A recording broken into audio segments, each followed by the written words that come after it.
जाहिर तौर पर इसीलिए शशि थरूर अपनी ही पार्टी के नेताओं की किरकिरी बन गए हैं। और सबसे बड़ी बात है, जयराम रमेश पर भी सीधा हमला शशि थरूर कई बार बोल चुके हैं, इसीलिए सबसे ज्यादा व्याकुल है। अब आपको इसके साथ वो इनसाइड स्टोरी भी बताते हैं कि आखिर ये जो डिप्लोमेटिक मिशन शुरू हुआ है, इसको लेकर के कांग्रेस में ये बवाल क्यों है। और दूसरी सबसे बड़ी बात यह है कि क्या ये कोई पहला मौका है जब देश की सरकार ने फॉरेन डिप्लोमेसी के लिए अपना कोई डेलीगेशन दुनिया के दूसरे मुल्कों में भेजा हो। इससे पहले भी कई बार समय समय पर देश की सरकारों ने विपक्षी नेताओं को लेकर अपने डेलीगेशन भेजे। आपको याद होगा सबसे ज्यादा जो प्रचारित हुआ, इंदिरा गांधी जब प्रधानमंत्री हुआ करती थी उस वक्त अटल बिहारी वाजपेयी विपक्ष के नेता थे। उनको उस वक्त इंदिरा गांधी ने देश का प्रतिनिधित्व करने के लिए यूएनजीए में सरकार का पक्ष रखने के लिए भेजा था। और उस वक्त अटल बिहारी वाजपेयी ने भी खुलकर सरकार की वकालत की थी और कहा था कि हमारे डिफरेंसेस देश के अंदर, हमारे डिफरेंसेस बाद में है, पहले देश है।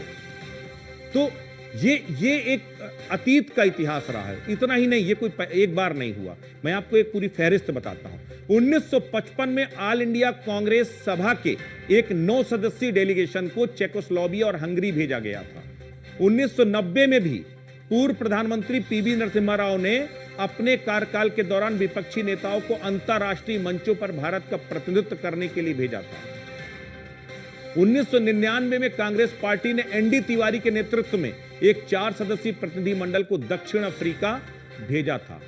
1971 में अटल जी ने संसद में इंदिरा गांधी द्वारा पाकिस्तान पर लिए गए निर्णायक एक्शन की खुलेआम सराहना की थी।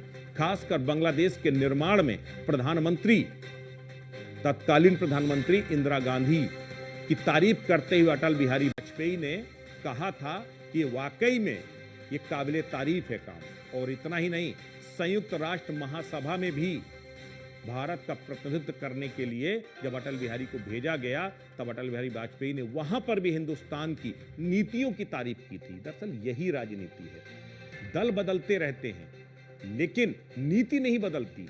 लेकिन आखिर कांग्रेस की नीति क्यों बदल गई है? अतीत बताता है कि समय समय पर राजनीति को दरकिनार कर विपक्षी पार्टी के नेताओं ने देश के लिए सरकारों का साथ दिया था। अटल बिहारी वाजपेयी ने तमाम मतभेदों को मिटाकर यूएन में अपनी सरकार का पक्ष रखा और कहा कि देश सबसे पहले है, दल बाद में है। उन्होंने केवल यूएन में ही नहीं बल्कि संसद में भी इंदिरा गांधी की तारीफ की। लेकिन दूसरी तरफ राहुल गांधी हैं जो ऑपरेशन सिंदूर के बाद सरकार पर ताबड़तोड़ सवाल उठा रहे हैं, सबूत मांग रहे हैं, जिसका पाकिस्तान भारत के खिलाफ उपयोग कर रहा है। जरा ये भी सुनिए कैसे पाकिस्तान में किस तरह राहुल गांधी के बयान को लेकर चर्चाएं चल रही हैं।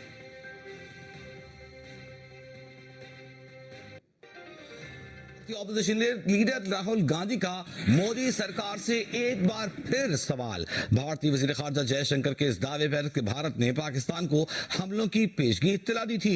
राहुल गांधी बोले, जयशंकर की खामोशी सिर्फ मानी खेज नहीं बल्कि तबाहकुन है। जयशंकर के बयान की वीडियो दोबारा पोस्ट करते हुए राहुल गांधी ने कहा फिर सवाल करेंगे कि पाकिस्तान को ऑपरेशन का पता न होने की वजह से भारत ने कितने तैयारों का नुकसान उठाया। ये खामी नहीं, ये जुर्म है। मजीद कहा कि कौम को सच जानने का हक है। कितने भारतीय तैयारे तबाह हुए। You are the hero of Pakistan Rahul Gandhi. आप और आपके नेता आज पाकिस्तान के हीरो हैं। हर न्यूज चैनल में आप चल रहे हैं। और केवल आज ही नहीं, जिस समय ऑपरेशन सिंदूर हुआ था उस समय भी पाक के डीजीएमओ ने प्रेस कॉन्फ्रेंस में आपके बयानों को दिखाया था, आपके नेताओं के बयानों को दिखाया था। You are the hero of Pakistan Rahul Gandhi. आप तो आपने सुना कि राहुल गांधी के बयानों पर पाकिस्तान में किस तरह की प्रतिक्रिया है। यही वजह है कि बीजेपी कह रही है कि Rahul Gandhi you are a hero of Pakistan. आप पाकिस्तान में हीरो बन गए हैं, लेकिन जिस हिंदुस्तान की आप राजनीति कर रहे हैं वहां पर आप जीरो बन गए हैं। यह भारत कोई भूमि का टुकड़ा नहीं है, यह जीता जागता राष्ट्र पुरुष है। अटल जी ने कहा था, ये अटल जी की पंक्तियां अपने आप में बेहद अहम हैं। अटल जी ने कहा था, यह बंधन की धरती है, अभिनंदन की धरती है, यह अर्पण की भूमि है, यह तर्पण की भूमि है। यहां हर नदी गंगा है, यहां कंकर कंकर शंकर हैं। यह हिंदुस्तान के गौरव को बचाने के लिए हिंदुस्तान के कोई भी सियासी दल क्यों न रहे हों, हर बार इस हिंदुस्तान के गौरव को, उसके शौर्य को बचाने के लिए सब आगे आए। लेकिन राहुल गांधी का यह बयान क्या हिंदुस्तान का गौरव और हिंदुस्तान का शौर्य को बढ़ाने वाला है?